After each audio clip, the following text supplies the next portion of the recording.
Esse episódio foi trazido em parceria com a Impulso Neto, plataforma gratuita para impulsionar o seu crescimento profissional.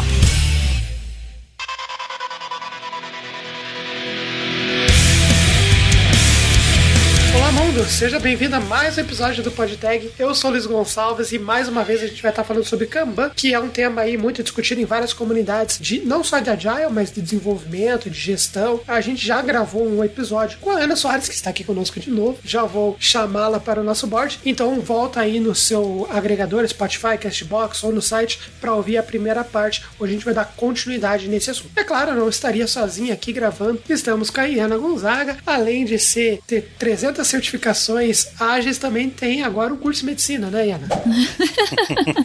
Olá, pessoas. É um prazer estar aqui novamente. E aí, vamos tirar nossas dúvidas com a Ana agora, né? Olha só. E também temos aqui como host aquele guru, segundo a Iana, que garante que Kanban, na verdade, é só uma invenção da burguesia para vender post-it. Mas com certeza, né, Luiz? Ainda ninguém me provou nenhuma vantagem sobre o meu queridíssimo Extreme Go Horse.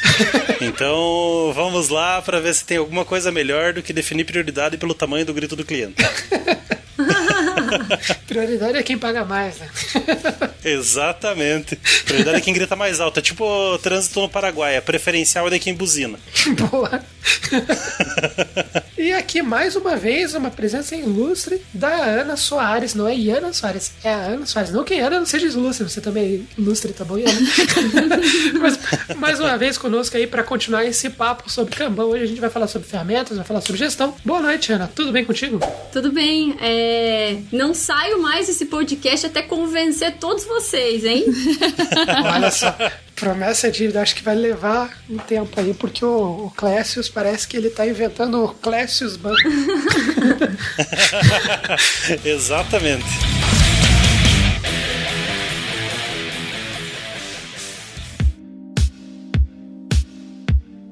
E, bom, rapidinho, antes da gente continuar na pauta, caso alguém não tenha ouvido outro episódio e caiu de paraquedas aí, você puder fazer novamente uma apresentação sua, Ana, contar quem é você, o que você faz, de onde você vem, do que você gosta. Eu sou a Ana, gosto de sushi, sou de Santa Catarina e também vim da área da ciência da computação aí e sou especialista em gestão de projetos ágeis. Olha só. Ágil é aquele fazer rapidão, né? Fazer rápido. Tipo, entrega pra ontem. O cara mais ágil que eu conheço é o Eisenbolt.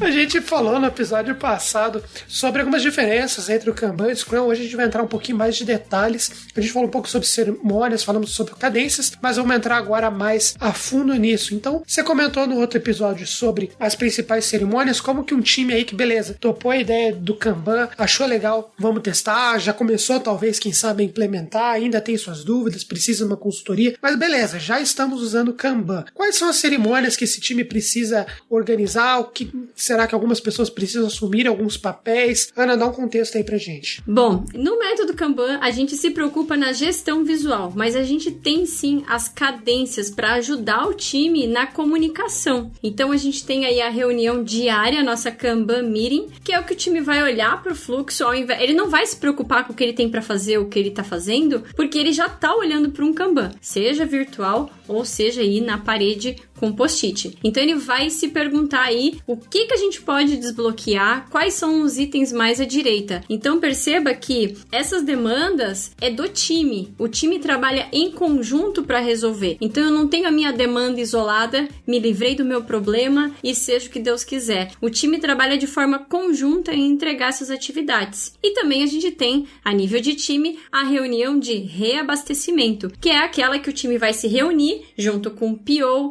junto com o cliente, para definir quais são as atividades que vão entrar no backlog aí para a próxima semana ou para os próximos dias aí do time. Essa de reabastecimento seria muito parecida com a planning, mas sem jogar fora o que já tem. Então seria basicamente fazer um concat na sprint, assim, jogando os itens pro backlog ali para garantir o que vai ter para fazer na próxima semana. Saquei? No Scrum existe uma cerimônia chamada grooming, que a gente faz uma quebra dentro da história de usuário, porque caso ela seja muito complexa, a gente quebra, faz isso na cerimônia do grooming, e aí a gente lida com mais uma tarefa dentro da sprint. Isso é bem interessante. Legal. Assim, o Kanban ele não tem restrições, vocês podem adicionar as reuniões que vocês quiserem e, se não fizer sentido, remover as reuniões que precisarem serem removidas, né? Então, basicamente, é como você comentou ali, de não pegar as atividades que estão em andamento e sim focar quais são as atividades futuras. O Kanban, falando um nível mais hard aí, tá, gente? A gente tem duas visões, a upstream e a downstream, mais conhecida como discovery e delivery. O que a gente falou até agora era sobre a parte de delivery, que são as entregas em andamento. Antes disso, tem todo um trabalho de descoberta dessas atividades, junto com PO, arquitetos. Até seria legal se tivesse atrelado ao planejamento estratégico da empresa, né? Se é realmente isso que a empresa quer entregar para os seus clientes, né? Então, tem toda uma parte aí, um Kanban nível 2 aí de conhecimento também. Mas não faz parte do dia a dia do time de desenvolvimento, essa parte de discovery. Isso a gente deixa lá pro Lean Inception, Design Thinking, Design de Sprint. Ah, então dá para agregar outros métodos, né, no Kanban para ele ficar mais rico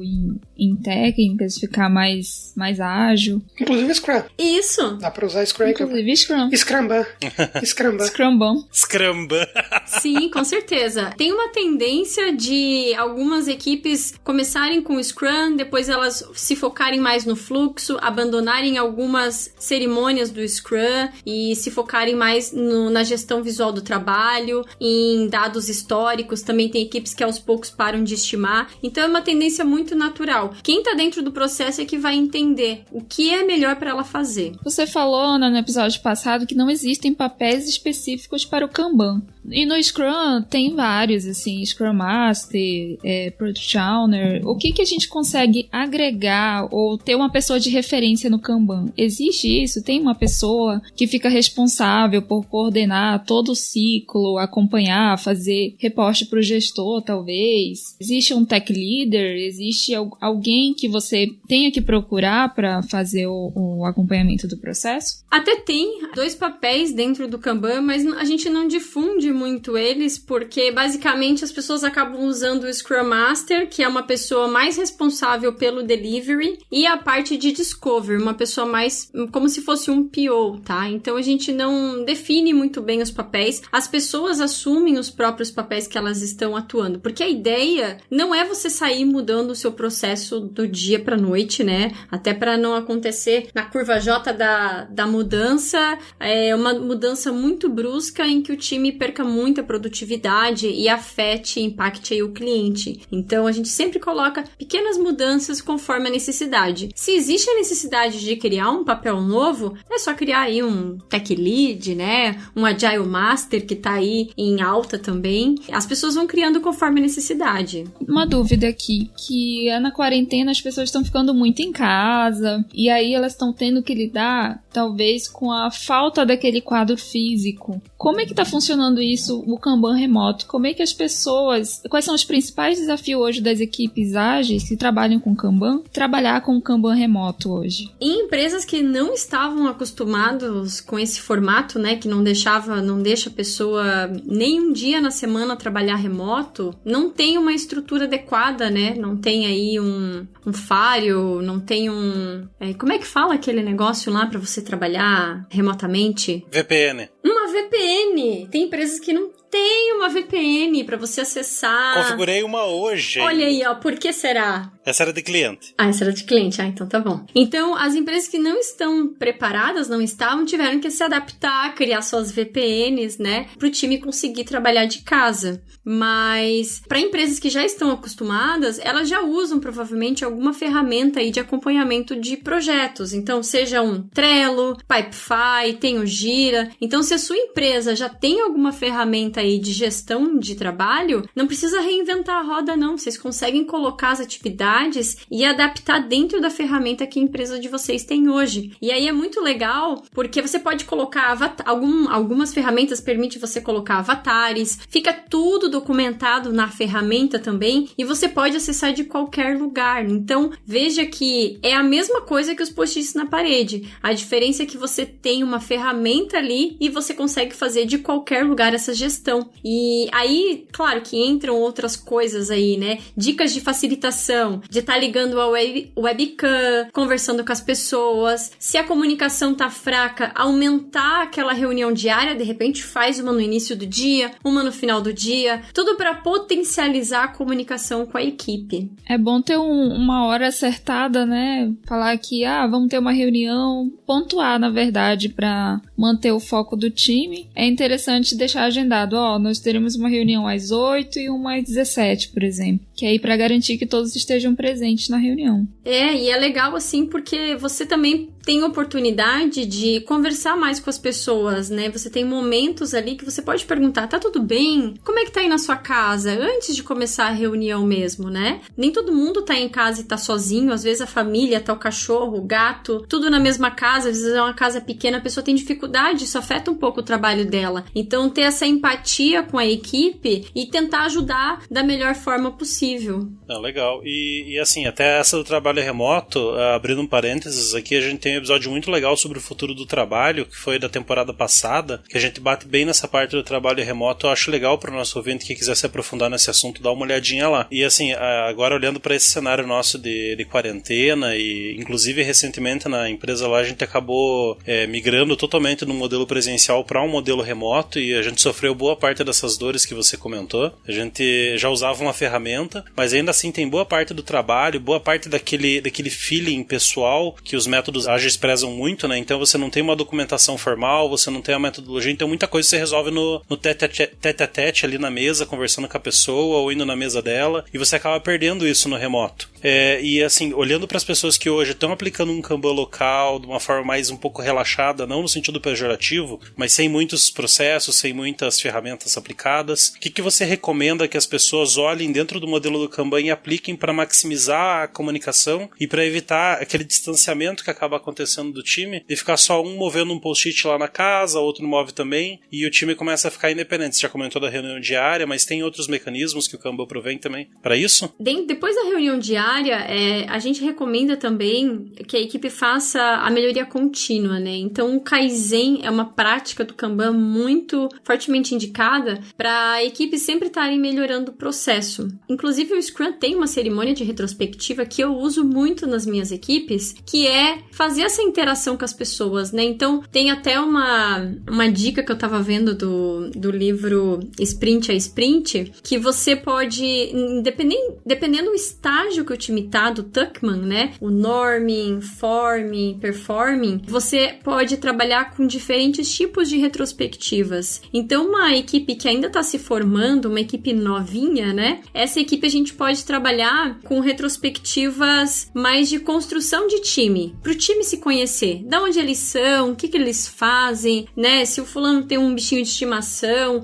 são técnicas para as pessoas se aproximarem mais. Dessa forma, as pessoas se ajudam mais umas às outras. Depois que a equipe já tá num estágio melhor, né? Um estágio já se formou, aí sim a gente pode trabalhar com as retrospectivas normais para entender o que precisa melhorar, o que precisa ser feito, o que não deu certo. E aí, para equipes que já estão performando, a gente começa a vislumbrar o futuro. Então, a gente pode aplicar as futuro retrospectivas, que é como a equipe se vê num determinado futuro, por exemplo. E aí, eles vão colocar, o cliente ficou feliz com a nossa implementação, deu certo o que a gente queria. E aí, o time começa a trabalhar vislumbrando um pouco mais o futuro. Então, são vários tipos de ferramentas, vocês até conseguem encontrar no fanretrospectives.org. E aí, lá tem diversos tipos de retrospectivas que vocês conseguem aplicar no online. Também tem uma ferramenta para vocês rabiscarem aí bastante no online, que eu acho que é o Miro, se eu não me engano. Vocês já ouviram falar? Miro, isso, já.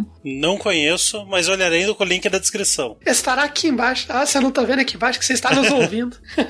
Exatamente. Nós aqui estamos nos vendo. Essa ferramenta é muito legal. E é isso aí. Não, legal. E para aquele nosso colega que tá na indústria, geralmente conhecida pelos seus métodos extremamente legados, né? O pessoal acabou de terminar a implantação do Waterfall. Nossa. E se obrigou a ir pro remota. O cara já tá lá no 10ª versão do RUP, entendendo PIM Book e sem desmerecer esse pessoal, mas realmente são muita complexidade que a indústria acaba aplicando sobre o desenvolvimento de software. Esse pessoal que agora tá tendo que ir pro remoto, como é que eles podem aproveitar essa oportunidade para conversar com o gestor e começar a implantar certas práticas do Kanban para já começar a coletar valor e ter argumento para bola para frente e tentar simplificar o processo? O que você sugere? Que dica que você dá para esse pessoal aí para aproveitarem esse modelo do temporário remoto agora? Eu acho bacana comentar que essas pessoas elas podem fazer diversos cursos online, tem diversos cursos gratuitos, né? E ir fazendo a implementação aos poucos. É muito difícil a gente mudar o mindset de uma empresa, mudar uma cultura. Precisa ter um propósito muito grande por trás ou um problemão muito grande. A empresa perdendo um contrato, perdendo um faturamento, perdendo pessoas da empresa, para daí a gente conseguir implementar novas mudanças. Não é tão difícil de encontrar isso daí não, hein? Não é difícil, infelizmente, né? Exato. E assim, eu já passei por diversas empresas e quando você começa a estudar coisas novas e você tenta emplacar numa empresa e essa empresa não aceita nenhum tipo de mudança, eu acho que há uma tendência das pessoas trocarem de empresa mesmo. Elas vão ir para empresas mais flexíveis, que vão aceitar outras opiniões das pessoas, de quem tá lá na linha de produção trabalhando e falando que tal coisa não funciona desse jeito, que era melhor de outro jeito, né? E de fato, implementar ciclos de feedback, isso é muito importante. E como que implementa feedbacks nesse tempo de quarentena? A gente marca reuniões mesmo no Zoom, na alguma plataforma de vídeo? Porque é importante também, né? Uma thread no Slack lá.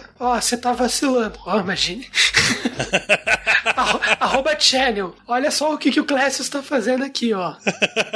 Aproveita o tempo remoto, façam várias entrevistas remotas e troquem de empresa. Ai. Não vou passar para meus funcionários esse podcast, hein? É verdade. Brincadeirinha, gente. Tem que persistir. Mentira, não tem não. Porque esse ciclo de feedback, ele é muito importante, né? Para manter a motivação do time. É importante que as pessoas trabalhem felizes também, né? O método Kanban, ele protege muito as pessoas, né? De demandas atropeladas, a gente tem muito dessa coisa do jeitinho brasileiro, né? Faz aí pra mim, é rapidinho, tô pedindo. Aí você para o que você tá fazendo, começa outra coisa, chega outra pessoa na tua mesa. Agora, nesse trabalho remoto, a gente tá tendo a oportunidade de deixar o celular no modo avião aí e conseguir dar foco um pouco mais nas coisas, né? Mas no dia a dia é difícil a gente segurar alguém vir até a nossa mesa e ficar pedindo diversas coisas. E toda vez que a gente diz um sim, a gente tá dizendo não para outras coisas. Então tem que ter muito dessa consciência. Será que eu estou gerando valor realmente no que eu preciso gerar? Ou só porque o fulano que é super querido tá me pedindo? Eu tenho que ter um pensamento incrível mais estratégico, né? Dessas demandas. Por isso que o Kanban vem aí para gerenciar esse trabalho. Ele gerencia pelo time, não é o time que vai gerenciar esse trabalho. É porque você tem uma visão do todo, né? Uma visão sistêmica. O que todo mundo tá fazendo, onde vai chegar, o que tá travado, por que tá travando. E um dos projetos da Tudo, o principal, que é Impulso, onde eu sou gestor lá junto com o pessoal, gestor de comunidades, lá a gente usa o Kanban, né? Então, na verdade, a gente usava um outro modelo, o nosso Kanban, aquele Kanban que você dá. Aí não, veio, né? Foi feita uma consultoria, tal, vai organizar assim, tal, forçou. E algumas travas, então por isso que algumas perguntas que eu fiz é porque eu tô passando por isso agora, né? De algumas travas que antes não tinham, agora tem. E de primeira, pra quem estiver ouvindo e ainda tá resistente, de primeira rolaram muitas resistências, assim. Tipo, agora ficou burocrático, como que eu não vou conseguir voltar a alguma coisa? Só que quando você tira, por exemplo, a gente usa o Trello. Quando você tira o filtro da tua carinha e vê o todo de todo mundo, aí você entende o porquê.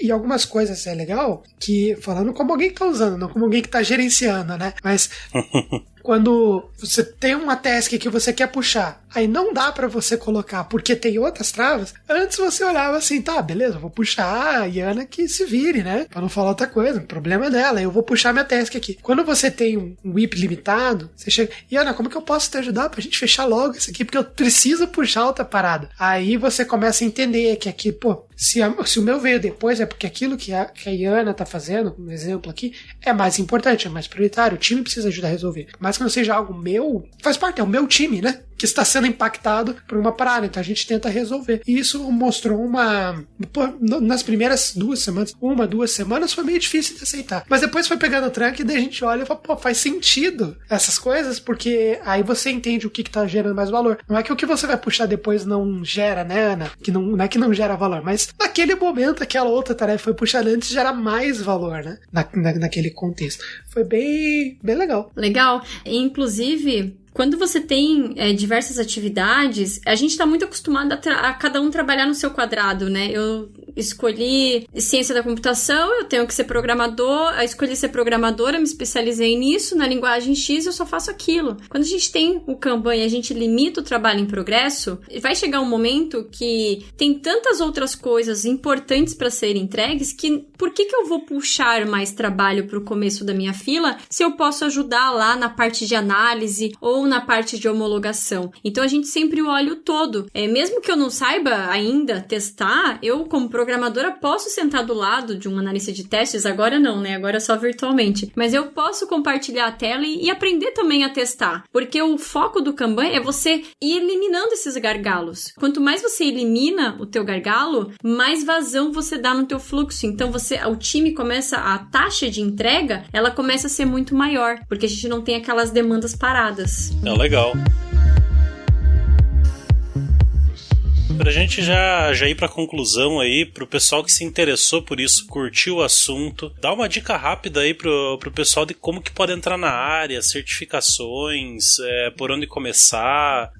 Acho que o nosso ouvinte que vai mais pra área de gestão e deve ter gostado do tema e aceita boas dicas de alguém que já tá aí com algum tempo de experiência, né? Então, o Kanban, do David Anderson, ele criou uma instituição que se chama Kanban University. Dentro da KU, que a gente fala, tem algumas certificações. A primeira delas é a TKP, a Team Kanban Practitioner, que você pode fazer em 8 horas e você já tem essa designação aí de Kanban praticante aí para atuar no seu time. Ela é bem a nível de time, bem focada, tem diversas dinâmicas e o time e as pessoas aprendem a como construir o seu Kanban do zero. Depois disso tem o KMP1 e o KMP2, que é o Kanban Management Professional. Então são 2 certificações aí um pouco mais avançadas para quem quer seguir aí a carreira na área de Kanban. A primeira, a KMP1, a gente fala bastante de gestão de cadências, de trabalhar em equipe, mas olhando um pouquinho mais sobre métricas. E o KMP2 a gente já fala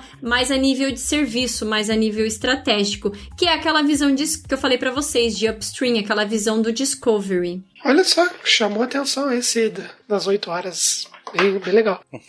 Ah, legal? Depois você acessa lá, ó, métodokanban.com.br. Olha aí. Vai ter o link aqui na descrição. Vai ter o link, com certeza, aí na descrição, para o pessoal conhecer.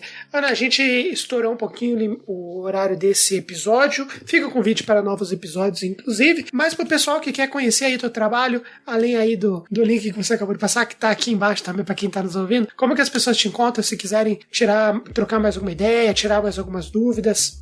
Vocês podem me encontrar no meu Instagram. Eu estou lá como ana.gsoares. Também eu tenho o Tropa Kanban no Telegram. Se vocês buscarem lá, vocês encontram o Tropa Kanban, que é uma galera para discutir sobre Kanban e eu passo bastante informação lá. E o site oficial aí da Uniagil, que é uniagil.com.br. Olha só. Então, todos esses links e todos os links que nós citamos, inclusive para certificações, tudo, vão estar aqui na descrição. Se você está nos ouvindo por agregador, você vai ter que entrar lá em podtag.com e daí você clica, vai ter todos esses links, o link do perfil também da Ana. E bom, acho que é isso, né, galera? É isso. Então voltamos no próximo episódio para conversar sobre um outro PodTag tema. Ana, muito obrigado por você estar aqui conosco. Clécius e Ana, a gente vai precisar organizar o nosso Trello para deixar ele com cara de Kanban. Contem comigo, hein? Quero kanbanizar todos vocês aí, ó. Olha só. Raio kanbanizador. É isso aí.